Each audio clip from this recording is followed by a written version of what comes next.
Hi students, requirements or concepts or elements of ISO 14000 standard. நம்ம போன யூனிட்ல பார்த்துருப்போம், போன ப்ரெசன்டேஷன் பார்த்துருப்போம், எலிமெண்ட்ஸ் ஆஃப் தி ஐஎஸ்ஓ 9000 பார்த்துருப்போம். இதே மாதிரி ஐஎஸ்ஓ 14000. இந்த யூனிட் 5 எடுத்தீங்கன்னா ரெண்டு பெரிய கொஸ்டின் தான் பாசிபிள். ஒன்று ஐஎஸ்ஓ 9000 கான்செப்ட், இல்லை 14000 concept. This is here with 4.1.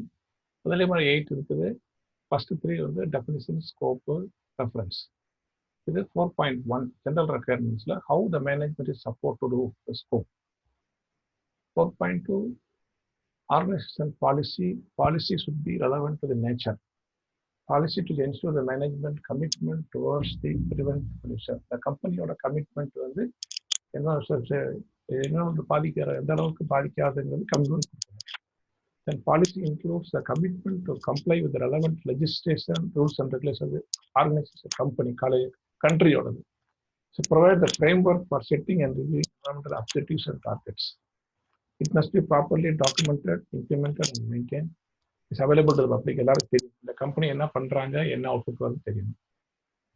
4.3 planning, environmental aspect of the organization activities, products and services, amount of impact created by organization activity products, procedure for evaluating environmental consideration, organized consideration about the location of the plant, impact of the field process environment, frequency of the occurrence.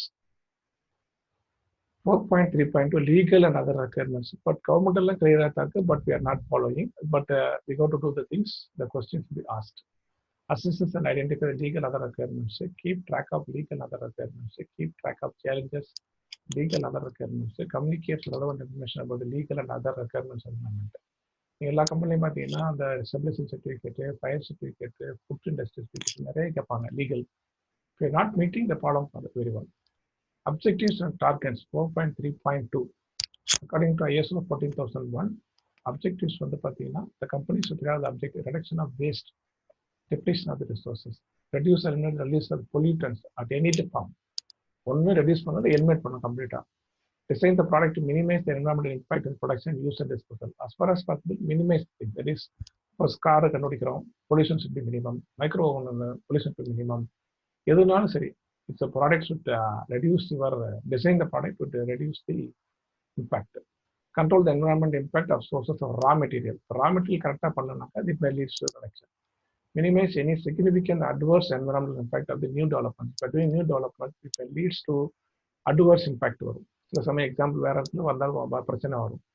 To promote environmental awareness among the employees and community, that is the main thing. So every employee should feel that I am not spoiling my environment, I am saving for my future, my family, my kids. So corona வந்திருக்கு இல்லையா, அதே தான், வேற ஒன்றும் கிடையாது. Environmental programs, achieve the targets என்னென்ன பண்ணிருக்கோம், set the objective, state the purpose, describe how the objective will be achieved, state the program leader. அது எப்படி நம்ம மேனேஜ்மெண்ட் பற்றி சொன்னோமோ அதே மாதிரி இங்கேயும் சொல்கிறோம். Assign response department wise collect பண்ணுறோம். Prepare time schedule, conduct review periodically. இது வந்து அஸ் பர் நான் கொஞ்சம் மாறும், பட் காம்பினேஷன் சேம் தான். 4.4 இம்ப்ளிமெண்டேஷன் அண்ட் ஆப்ரேஷன் எல்லாம் பண்ணிட்டோம். How to implement, resources, roles, responsibility authority. இது பார்த்தீங்கன்னா எல்லாத்துக்கும் ரெஸ்பான்ஸ் கொடுக்கணும். Roles, responsibility authorities will be defined, well டாக்குமெண்டடாக இருக்கணும், கம்யூனிகேட்டட் டு ஆல். ஒரு கம்பெனியில் ஒரு ஆள் வந்தாருன்னா அவரோட ஒர்க் என்ன, அவரோட நேச்சர் ஆஃப் ஜாப் என்ன, ஹவு த இம்பாக்ட், அவரோட இம்பாக்ட் என்வரான்மெண்ட் எப்படி பாதிக்க ஒர்க் பண்ணணும், documented. There must be freedom authority take necessary action. Power கொடுத்தா மட்டும் பார்த்தாது, ஃப்ரீடம் ப்ளஸ் அத்தாரிட்டி வந்து ஆக்ஷன் எடுக்க கொடுக்கணும். Organisation charts will be available in the company. The management representative given and given authority. அங்கே எப்படி எம்ஆர் போட்டு ஐஎஸ்ஓ பண்ணணுமோ ஃபுல் சென்ஸ் சொல்லணும். Senior management should provide needed resources. Top management, அதாவது company senior மேனேஜ்மெண்ட்ங்கிறது company CEO should give the product needed resources. Then அதே மாதிரி training program இருக்குது. ஹியூமன் ரிசோர்ஸில் ட்ரைனிங் வந்து இல்லையா ஐஎஸ்ஓ 9000. அதே மாதிரி இங்கேயும் ட்ரைனிங் கொடுக்கணும். General awareness, job competency. Training should include recording of the training needs assessments, task competency requirements, training procedure, training plans, record of plan training given of the specific employees, because environmental மாறுறப்போ pollution என்ன cover சொல்லணும். அப்புறம் communication process வந்து procedure வந்து write the procedure so that will address the following. Demonstrate the management commitment to environment and environment. So management commitment வந்து define பண்ணணும். Handle the questions and concern of environmental aspect of organisation activities. inform all illegal, legal and regulatory changes. எல்லாருக்கும் inform பண்ணணும். Raise the awareness. If anything goes wrong, கண்டிப்பாக பண்ணணும். Publish the results of once audit பண்ணிட்டோம்னாக்க அது எல்லாத்துக்கும் நம்ம வந்து publish பண்ணணும். 4.4.4 environmental management system documentation. இது டாக்குமெண்ட் அதில் 4 லெவல் இருக்கும். இதுலேயும் அதே மாதிரி 4 லெவல். ஒன்று வந்து policy level, procedure level, practice level, proof level. Operation level, this element அது வந்து ஆப்ரேஷன் லெவலில் வருது. இப்போ elements align operations activities including subcontractors including the significant environmental aspects, environmental policy, objectives and targets. 4.4.7 emergency preparedness level. Anything goes wrong, suppose சொர்ணோஃபில்ல damage ஆச்சு, plus இப்போ power plant நிறையுது, இப்போ வந்து ஸ்டெர்லைட்டில் பண்ணுறது பவர் ஆனது, ஸோ ப்ரொசீஜர் போபால் கேஸ் வெளியெடுத்தது, அதெல்லாம் அதில் ரெஸ்பான்ஸ் வரும். Emergency procedure for identify response identical potential accidents and emergency situation. எல்லாருக்கும் என்ன நடக்குதுன்னு தெரியும். எமர்ஜென்சி ஆக்சிடென்ட் என்ன பண்ணணும், they have to take a decision. Emergency plan include following minimum. Who is the in charge? Key person. Emergency organization and responsibility key person. ஒரு ஆள் வேணும். Details of emergency service, இதெல்லாம் சர்வீஸ் அவைலபிள் இருக்கு. Ambulance, air pollution, mask எல்லாம் கொடுக்கணும். Internal and external communication plan. Anything goes wrong, we got to inform internal as well as communication. Action to be taken for different types of emergency. Types of emergency, low level, high level, medium level. You take the different emergency. Information of the hazardous material. Company information control hazardous material. Safety proof method, strong rooms, safety. Training plans for testing for the effectiveness. Other training plan பண்ணிட்டு எப்படி எஃபெக்டிவா பண்றாங்கன்னு test பண்ணணும். Checking and corrective action. 4.5 அதில் first வந்து monitoring and measuring. Organizations required to monitor, measure the key objectives, activities, performance meeting, environmental operation target.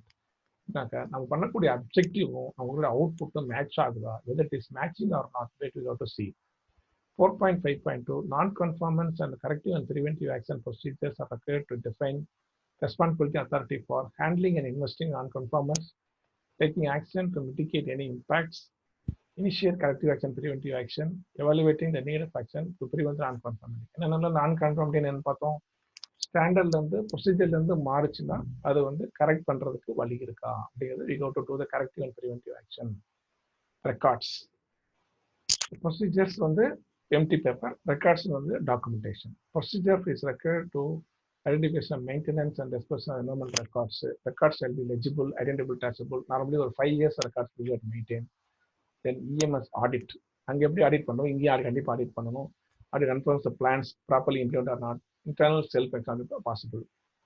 அப்புறம் வந்து management review எல்லாம் பண்ணியாச்சு. we have to put a management review. Review of environmental objectives and targets. Objective targeting வந்து every 6 months பார்த்தீங்கன்னா we have to update it.